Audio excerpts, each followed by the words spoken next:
करेले की सब्जी को आज हम बिल्कुल नए तरीके से बना रहे हैं। बनाने का इसका तरीका अलग है, स्वाद भी बहुत बढ़िया है इसका। कड़वाहट तो बिल्कुल भी नहीं है। जिनको करेला बहुत कड़वे लगते हैं, मुंह बनाते हैं खाने में, वो भी इसे खा सकते हैं। दोस्तों, तो इस सब्जी को बनाने के लिए ये हमने आधा किलो करेले ले लिए हैं और इन करेलों को सबसे पहले तो हम अच्छे से धो लेंगे, क्योंकि इसके ऊपर जो मिट्टी या फिर गंदगी वगैरह होगी वो आराम से साफ हो जाएगी। करेले के ऊपर के हिस्से को हम अलग कर देते हैं काट कर, फिर पीलर की हेल्प से इसको हम छील लेते हैं। आप ना करेलों को चाकू से थोड़ा सा खुरच कर भी ऊपर के छिलके को हटा सकते हैं। सारे करेलों को छीलकर इनके ऊपर हम थोड़ा सा नमक छिड़क देंगे, फिर इन्हें अच्छे से मिला लेते हैं। इससे क्या होता है कि इनका जो कड़वापन है वो निकल जाता है। 10 से 15 मिनट के लिए ऐसे ही छोड़ देंगे, फिर इन करेलों को अच्छे से धो लेना है। उसके बाद इनको हम काटेंगे।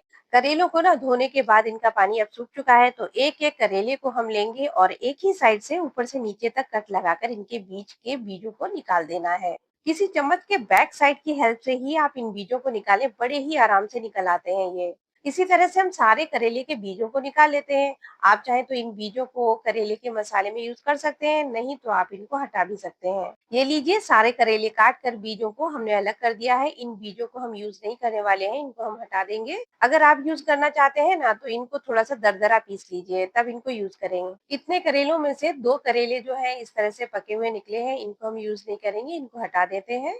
इन करेलों में डालने के लिए हमने यहाँ पर 3 मीडियम साइज के प्याज लिए हैं, इनको हम छील कर महीन चॉप कर लेंगे। तो ये लीजिए, हमने इनको महीन चॉप कर लिया है। तो इसी तरह से आपको छोटा छोटा इनको रखना है, पीसना नहीं है।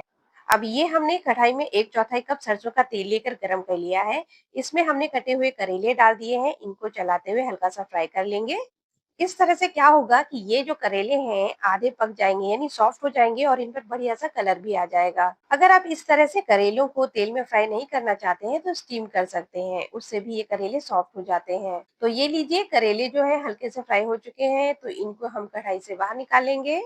अब एक पैन में उसी कढ़ाई से हम 2 टेबल स्पून तेल को लेकर डाल रहे हैं और जब ये तेल गर्म हो जाएगा, इसमें 1/4 छोटी चम्मच हींग और आधा छोटी चम्मच जीरा डालने के बाद चॉप्ड प्याज डालेंगे। इस प्याज को चलाते हुए हल्का सा हम सॉफ्ट कर लेंगे, इसका कलर चेंज नहीं करना है हमको। अब ये देखिए, प्याज हमारा हल्का सा सॉफ्ट हो चुका है, इसमें हम मसाले डालने वाले हैं।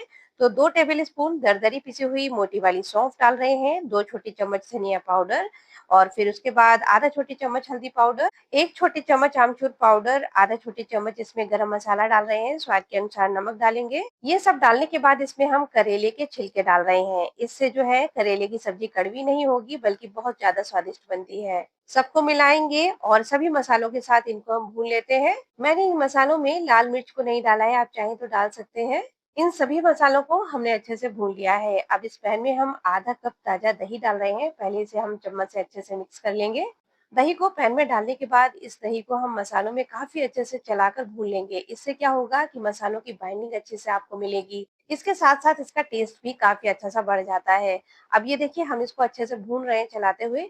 अगर आपके पास खट्टा दही है वो डाल रहे हैं आप, तो उसमें आमचूर पाउडर, नींबू का रस या फिर खट्टेपन के लिए आपको कुछ और डालने की जरूरत नहीं है। जब ये मसाला अच्छे से भुन जाए, तब गैस को बंद करके इस मसाले को ठंडा होने देंगे। तो ये मसाला हमारा ठंडा हो चुका है। इस मसाले को थोड़ा-थोड़ा लेंगे और करेले में अच्छे से भरते जाएँगे। इस मसाले से बाइंडिंग काफ़ी अच्छे से मिलती है। करेलों को भरने के बाद करेले को आपको धागे से बाँधने की बिल्कुल भी ज़रूरत नहीं पड़ेगी, बिल्कुल भी मसाला नहीं निकलेगा। बहुत से लोग क्या करते हैं कि मसाला ना निकले, इस वजह से धागे से उसे बाँध देते हैं। मसाला भरने के बाद करेलों को जो कढ़ाई में तेल बचा था, उसी तेल में रखकर ढककर इसे लो फ्लेम पर कुछ देर के लिए पका लेंगे। एक तरफ से सिकने के बाद मसाले वाली साइड को नीचे की तरफ कर देंगे पलटकर, फिर से इसे लो फ्लेम पर ढककर पकाएंगे। इस तरह से करेले पर काफी अच्छा सा कलर आता है और करेले बहुत बढ़िया से पकते हैं। करेले बन चुके हैं, बहुत ही ज्यादा टेस्टी लगते हैं ये। एक एक करके कढ़ाई से बाहर निकाल लेंगे और इन्हें सर्व कर सकते हैं अब आप। अगर आपको ये रेसिपी अच्छी लगी हो तो प्लीज लाइक और शेयर कीजिए। चैनल पर नए हैं तो सब्सक्राइब कर लीजिए।